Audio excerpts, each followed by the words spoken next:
आज हम लोग जो है बात करेंगे मूल अधिकार, जिसको बोलते हैं फंडामेंटल राइट्स।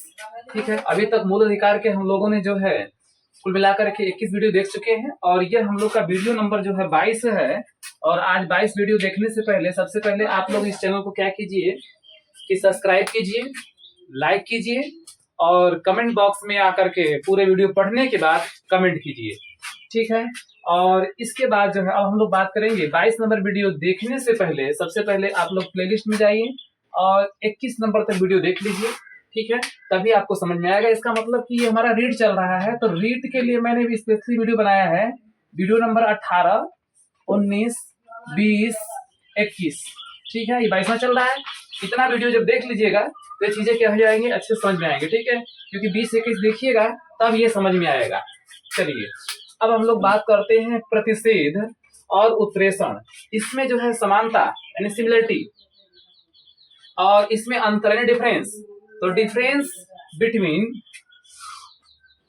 प्रोहिबिटेशन एंड सर्सियोरारी, यानी कि इसमें डिफरेंस क्या है और सिमिलरिटी क्या है, दोनों भी पढ़ेंगे। यानी समानता ही पढ़ेंगे और अंतर भी पढ़ेंगे। सबसे पहले बात करते हैं प्रतिषेध और उत्प्रेषण में जो है समानता की बात करते हैं।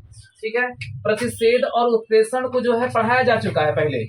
इसको पीछे की वीडियो में 20 और 21 में देख लीजिएगा, समझ में आ जाएगा। सबसे पहले इसमें बात करते हैं इसमें समानता क्या है। तो प्रतिषेध जो है न्यायिक, अर्ध न्यायिक संस्था के खिलाफ जारी होता है। यानी जो प्रतिषेध होता है यह न्यायिक संस्था हो, जैसे कोर्ट हो गया, अर्ध न्यायिक संस्था हो, ठीक है, इसके खिलाफ क्या हो सकता है, प्रतिषेध जारी होता है। इसके बाद उत्प्रेषण भी, यानी उत्प्रेषण भी न्यायिक, अर्ध न्यायिक संस्था के खिलाफ क्या होता है, जारी होता है। यानी कि प्रतिषेध भी जो है न्यायिक और अर्ध न्यायिक संस्था के खिलाफ जारी होगा और उसके बाद जो है उत्प्रेषण भी जो है न्यायिक और अर्ध न्यायिक के खिलाफ जो है जारी होगा। ठीक है, इसका मतलब दोनों में क्या हो गया, ये समानता हो गया, क्योंकि हम लोग क्या पढ़ रहे हैं अभी, समानता पढ़ रहे हैं। समानता को इसमें क्या बोलते हैं, सिमिलरिटी। ठीक है, दूसरा नंबर देखते हैं, प्रतिषेध व्यक्तियों के खिलाफ, व्यक्तियों के खिलाफ, संस्थाओं के खिलाफ, एनजीओ के खिलाफ, लोकवाद के अधिकारी के खिलाफ जारी नहीं होता है। इस बात का ध्यान देंगे, ये सिर्फ कोर्ट के खिलाफ ही जारी होता है। प्रतिषेध जो है न्यायालय के खिलाफ जारी होता है, यानी कि कोई व्यक्ति हो उसके खिलाफ प्रतिषेध जारी नहीं होगा, कोई संस्था हो उसके खिलाफ जारी नहीं होगा, कोई एनजीओ हो उसके खिलाफ जारी नहीं होगा। इसके बाद लोकवाद के खिलाफ भी क्या होगा, जारी नहीं होगा। ठीक है, इसके बाद बात करते हैं उत्प्रेषण। उत्प्रेषण भी व्यक्तियों, संस्थाओं, एनजीओ, लोकवाद के अधिकारियों के खिलाफ जारी नहीं होगा। इसका मतलब कि जो बात प्रतिषेध में बताई गई है वही बात क्या है, उत्प्रेषण में है। इस प्रकार से हम लोगों ने प्रतिषेध और उत्प्रेषण के बीच जो समानता थी, जो सिमिलरिटी थी, उसको हम लोगों ने देख लिया। अब इसके अंतर की बात करेंगे कि प्रतिषेध और उत्प्रेषण में अंतर क्या है। ठीक है, तो डिफरेंस बिटवीन प्रोहिबिटेशन एंड सर्सियोरारी। ठीक है, कहने का मतलब यह है कि प्रतिषेध और उत्प्रेषण में अंतर क्या होगा, इसकी बात करेंगे। तो अंतर देखते हैं। पहला अंतर इसमें कह रहा है, पहला अंतर जो है प्रतिषेध में क्या कह रहा है कि जब वे अपने अधिकार क्षेत्र का उल्लंघन करे, जब केस चल रहा है तो वहां पर क्या लगेगा, प्रतिषेध लगेगा। जैसे अगर मान लेते हैं कि अगर मामला सहरसा जिले का है, ठीक है, मामला कहाँ का है, सहरसा जिले का है, और लेकिन जो है उसकी सुनवाई, केस चल रहा है और उसकी सुनवाई कौन कर रहा है, सुपौल जिला कर रहा है। अगर सहरसा जिले का मैटर है और सुनवाई कर रहा है सुपौल जिला, इसका मतलब अभी सुनवाई चल रहा है। ठीक है, निर्णय दिया नहीं गया, सुनवाई चल रहा है, तो उस कंडीशन में क्या लगाया जाएगा, प्रतिषेध लगाया जाएगा, सुप्रीम कोर्ट या हाई कोर्ट के माध्यम से। किस कोर्ट के ऊपर, जो है जो सुपौल का जो कोर्ट है उसके ऊपर।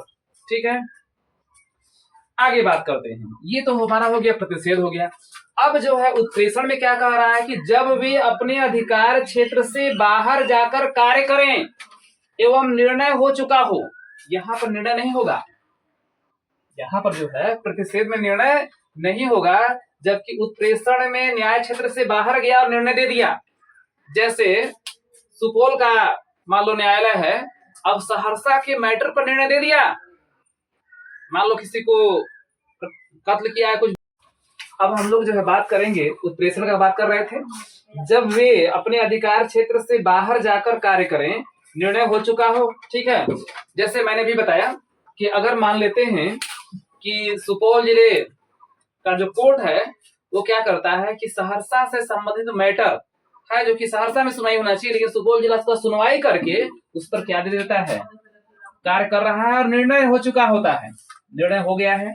मान लो किसी व्यक्ति को फांसी की सजा दे दिया, ठीक है, अब निर्णय हो चुका है, तो अब उस निर्णय को सुप्रीम कोर्ट क्या करेगा, सुप्रीम कोर्ट या हाई कोर्ट उसको, ठीक है, उस निर्णय को निरस्त किया जाएगा। ठीक है, निर्णय क्या हो सकता है, निरस्त हो सकता है, और निरस्त होने के बाद सक्षम न्यायालय के पास स्थानांतरित किया जाएगा। इसका मतलब मामला कहाँ सुनवाई होना चाहिए, सहरसा में, तो कहाँ स्थानांतरित किया जाएगा, सहरसा में स्थानांतरित किया जाएगा। इसको क्या बोलते हैं, उत्प्रेषण बोलते हैं। तो हम लोगों ने देखा कि जो प्रतिषेध है, यह मैटर चल रहा है, केस क्या हो रहा है, चल रहा है, ठीक है, क्षेत्र का उल्लंघन तो हुआ लेकिन केस चल रहा है, लेकिन यहाँ पर केस चल नहीं रहा है, बल्कि केस में क्या हो चुका है, निर्णय हो चुका है, तब वहां पर उत्प्रेषण लगता है। थोड़ा थोड़ा बस डिफरेंस है, ठीक है। दोनों में यही है कि अधिकार क्षेत्र के बाहर रहेगा तो काम मतलब उस पर क्या होगा, उसके ऊपर प्रतिषेध और उत्प्रेषण दोनों जारी होगा, लेकिन उत्प्रेषण में क्या होगा, प्रतिषेध में क्या होगा कि मामला चल रहा होता है, जबकि उत्प्रेषण में क्या होता है कि वहां पर निर्णय हो चुका होता है। आगे बात करते हैं। दूसरा है प्रतिषेध की अंग्रेजी प्रोहिबिटेशन।